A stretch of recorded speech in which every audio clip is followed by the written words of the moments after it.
നമസ്കാരം, Tirurangadi today news അപ്ഡേറ്റിലേക്ക് സ്വാഗതം. ഇനി എന്തിനു സ്വർണം വാങ്ങാൻ കാത്തിരിക്കണം? ചെമ്മാട് തോമ ജ്വല്ലറിയുടെ ഷോറൂം ഉടൻ സന്ദർശിക്കൂ. വാർത്തകൾ വിശദമായി. ആരോഗ്യമന്ത്രി വീണ ജോർജ് രാജിവെക്കണമെന്നാവശ്യപ്പെട്ട തിരൂരങ്ങാടി നിയോജക മണ്ഡലം മുസ്ലിം യൂത്ത് ലീഗ് കമ്മിറ്റിയുടെ നേതൃത്വത്തിൽ സമരാഗ്നി സംഘടിപ്പിച്ചു. കോലം കെട്ട ആരോഗ്യവകുപ്പ് മന്ത്രി വീണ ജോർജ് രാജിവെക്കുക എന്ന മുദ്രാവാക്യമുയർത്തിയാണ് സമരാഗ്നി സംഘടിപ്പിച്ചത്. ചെമ്മാട് ബ്ലോക്ക് റോഡ് ജംഗ്ഷനിൽ നിന്നും തുടങ്ങിയ പ്രകടനം തിരൂരങ്ങാടി താലൂക്ക് ആശുപത്രി ഗേറ്റിൽ പോലീസ് തടഞ്ഞു. പ്രവർത്തകരും പോലീസും തമ്മിൽ ഉന്തും തള്ളുമുണ്ടായി.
തുടർന്ന് നടന്ന പ്രതിഷേധാഗ്നി മുസ്ലിം ലീഗ് സംസ്ഥാന ജനറൽ സെക്രട്ടറി അഡ്വക്കേറ്റ് PM.A. സലാം ഉദ്ഘാടനം ചെയ്തു.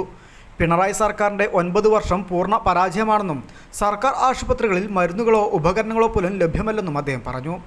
പാവങ്ങൾ ആശ്രയിക്കുന്ന സർക്കാർ ആശുപത്രികളിൽ ചികിത്സ നിഷേധിച്ച് സ്വകാര്യ ആശുപത്രികളെ വളർത്തുന്ന നടപടികളാണ് ഉണ്ടാകുന്നതെന്നും PM.A. സലാം പറഞ്ഞു. ചികിത്സക്കായി എത്തുന്ന ആശുപത്രികളിൽ മരുന്നില്ല, ഉപകരണങ്ങളില്ല, ലാബോറട്ടറി സൗകര്യങ്ങൾ നിർത്തിവെച്ചിരിക്കുന്നു. എന്തുകൊണ്ടാണ് മരുന്നില്ലാത്തത്? മരുന്ന് വിതരണ കമ്പനികൾക്ക് ഇതുവരെ നൽകിയ മരുന്നുകളുടെ പണം നൽകാത്തത് കൊണ്ട് വിതരണ കമ്പനികൾ മരുന്ന് നൽകുന്നത് നിർത്തിവെച്ചിരിക്കുന്നു. 100 കോടി രൂപയാണ് കോഴിക്കോട് മെഡിക്കൽ കോളേജിൻ്റെ മാത്രം വിതരണ കമ്പനികൾക്ക് കിട്ടാനുള്ളത്. മറ്റെല്ലാ മെഡിക്കൽ കോളേജുകളുടെ അവസ്ഥ ഇത് തന്നെയാണ്. ഞങ്ങൾക്കറിയാം, തിരുവനന്തപുരം മെഡിക്കൽ കോളേജിൽ പോലും ആവശ്യത്തിന് മരുന്നോ ഉപകരണങ്ങളോ ശസ്ത്രക്രിയ ഉപകരണങ്ങളോ മറ്റ് സൗകര്യങ്ങളോ നൽകാൻ കഴിയുന്നില്ല. പഞ്ഞി പോലും വാങ്ങാൻ കാശില്ല. ഡോക്ടർ ഹാരിസ് ഗവൺമെന്റ് സർവീസിൽ സ്തുത്യർഹമായി സേവനം ചെയ്യാണ്. ആ ഡോക്ടർ ഹാരിസ് ആണ് പറയുന്നത്, ചെറിയ 6 ലക്ഷം രൂപയുടെ ചെലവ് ചെയ്താൽ ഒരുപാട് ആളുകൾക്ക് സൗകര്യം കിട്ടുന്ന, സൗജന്യമായി ചികിത്സ കിട്ടുന്ന ലാബോറട്ടറി സൗകര്യവും ഓപ്പറേഷൻ സൗകര്യവും ലഭ്യമാക്കാൻ കഴിയും. 100 കണക്കിന് ആളുകൾക്കാണ് അനിവാര്യമായിട്ടുള്ളത്. ആ ചെറിയ സംഖ്യ പോലും അനുവദിക്കാൻ 2 കൊല്ലമായി ഈ ഗവൺമെന്റ് തയ്യാറായില്ല, ആരോഗ്യവകുപ്പ് തയ്യാറായില്ല എന്നാണ് അദ്ദേഹം പറഞ്ഞത്. എത്ര സങ്കടകരമാണ് ഇത് കാര്യം. ഇപ്പോൾ പാവങ്ങളായ ആളുകൾ ആശ്രയിക്കുന്ന ആശുപത്രികളിൽ അതിനുള്ള സൗകര്യം നിഷേധിക്കുകയാണ്.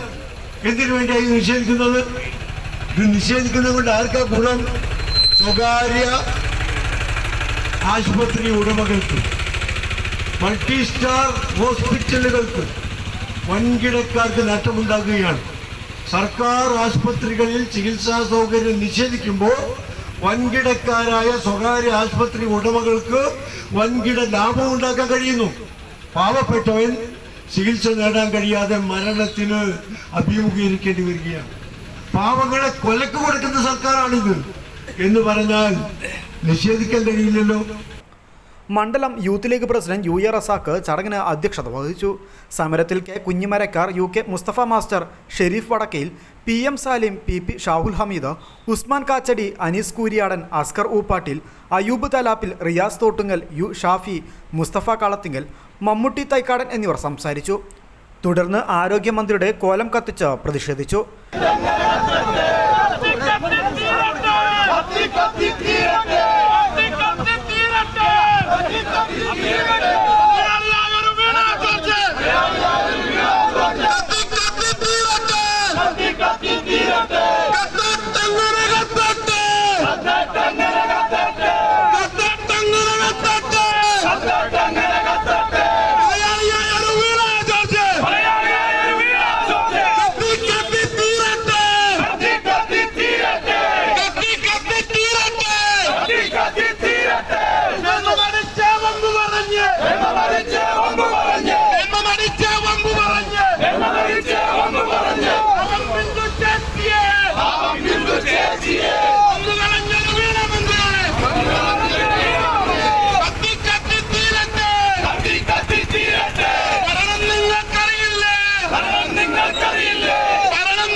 Noufal Perumanna, KP Noushad, CH Aboobacker Siddique, KK Raheem, Abbas Panayathil, Isu Ullatto, PK Salman എന്നിവർ പ്രതിഷേധാജ്ഞയ്ക്ക് നേതൃത്വം നൽകി. News bureau, Tirurangadi. സ്വർണ്ണവില കേട്ട് ഞെട്ടിയോ? എന്നാൽ എല്ലാവർക്കും സ്വർണ്ണം വാങ്ങാം. തോബ ജ്വല്ലറി അവതരിപ്പിക്കുന്നു ലൈറ്റ് വെയ്റ്റ് കളക്ഷനുകൾ, അതിമനോഹരമായ ഡിസൈനുകൾ. 1 ഗ്രാം മുതൽ നെക്ലസുകൾ, ബ്രേസ്ലെറ്റുകൾ, റിങ്ങുകൾ, മിതമായ പണിക്കൂലിയും ആയുഷ്കാലം മെയിന്റനൻസ് സപ്പോർട്ടും. ഇനി എന്തിനു സ്വർണം വാങ്ങാൻ കാത്തിരിക്കണം? ചെമ്മാട് തോബ ജ്വല്ലറിയുടെ ഷോറൂം ഉടൻ സന്ദർശിക്കൂ.